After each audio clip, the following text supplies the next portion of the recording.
I want to share something I used to hide as a high achieving woman. What I want to share with you is that I built my whole entire identity on looking like my life felt the way I wished it did.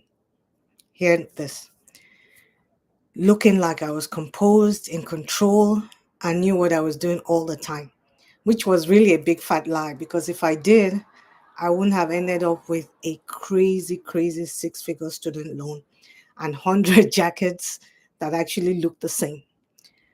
I thought that was what success was supposed to look like.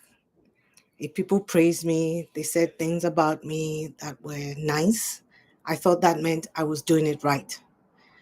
And I was so enamored with it all that I never stopped to think about it or pause or wonder why I had to live like that in the first place. What I eventually realized was this: none of that was success, at least not in the way that I now define success for me as. And I know success is subjective depending on who you ask.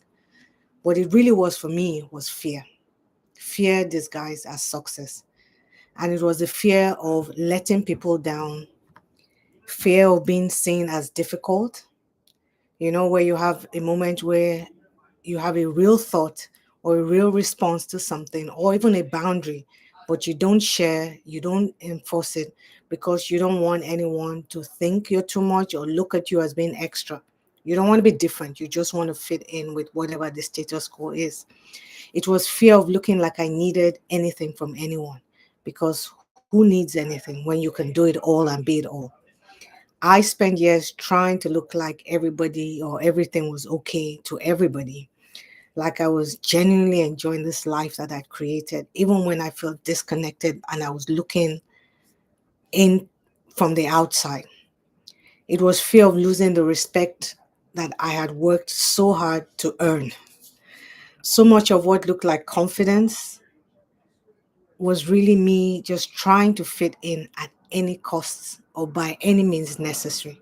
And I can share this now because I'm thankfully on the other side, which I know is not the case for some of us, or many of us, even some of the ladies that I've work with, and interact with. And that's why I want to share this with you. Because even though half the time I didn't even know what in was, I wanted to fit in. And I was desperate almost to do whatever it took, be whoever I needed to be, own, purchase, whatever I needed to fit in. And what was it? I don't know. I still don't know. I just know that it was something that I aspired to because I thought that was what I needed to do or be to be successful.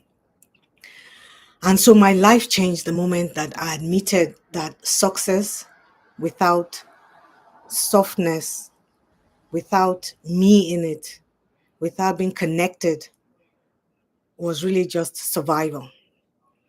And because of the conditioning from society, from our families, even African families, from cultural backgrounds, it's so easy to focus on getting and achieving and striving as a measure of success and accomplishing something when you're constantly compared to people who are doing this or acquiring this. You get lost into it, get lost within it. And so what I thought was success was me just trying to survive. And survival will never, ever, ever, ever give you a life that you feel present in because it's not you.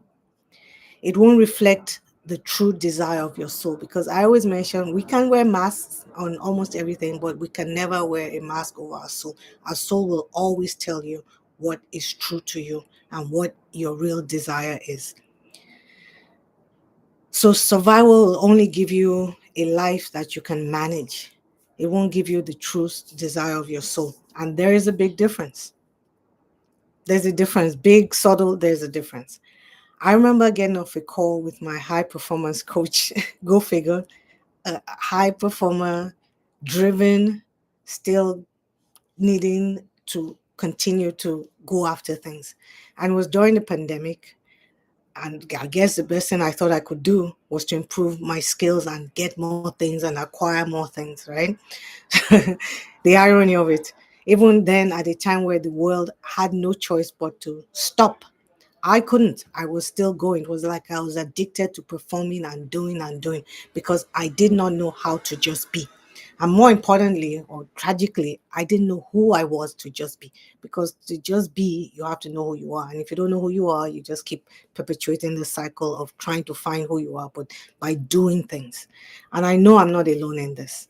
Most of us confuse ambition with drive, and we're just going and going, because ambition, success in and of themselves are not wrong. They're actually great things. So thankfully, my coach, my high performance coach, asked me during one of our calls, what do you want? Really want for you, first and foremost, and for your family and for your impact and legacy and all those things. And I remember I rattled off a whole bunch of things, like a million things. I want to do this, but they were really all centered around acquiring and doing. That day, I guess that was my day of reckoning. When I got off the call, I could still hear his voice.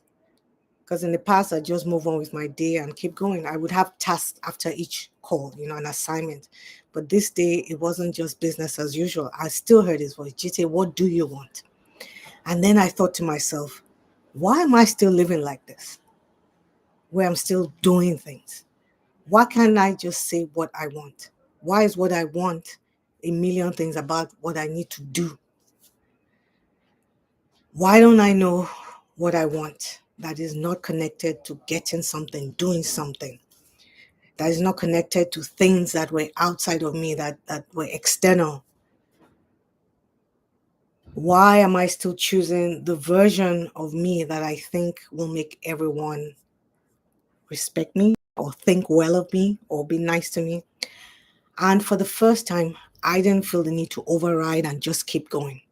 I didn't push through. That was my customary way of operating. My modus operandi was just do. I just stood or maybe sat. I can't remember 5 years ago, but in any case, I didn't do anything. I just let myself feel what was happening. And somewhere, somehow, it just came to me that I was surviving. I was just trying to stay relevant, stay loved, stay respected, stay all these different things. I was trying to earn worth. And I decided I was done. I decided I was done. It took me a while because, again, this is years and years and years. But that decision led me through a journey that eventually got me to feel what I had been looking to feel all those years. And I decided that I didn't want to survive, I wanted to thrive. Now I put words to it. Then it was just, I didn't want to be like that anymore. I didn't want to just keep doing. I wanted to feel real, feel connected. I wanted an ease.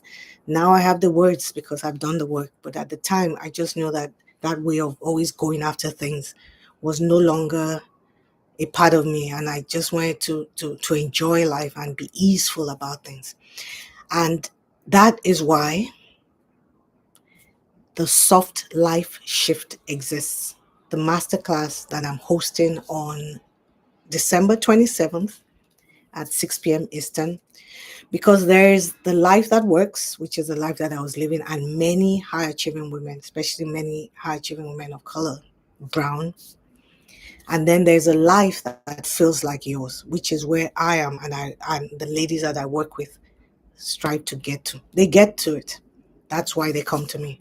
Because most high achieving women are living that first one, the one that works, and pretending that that second one is coming later, coming after we keep doing and earning.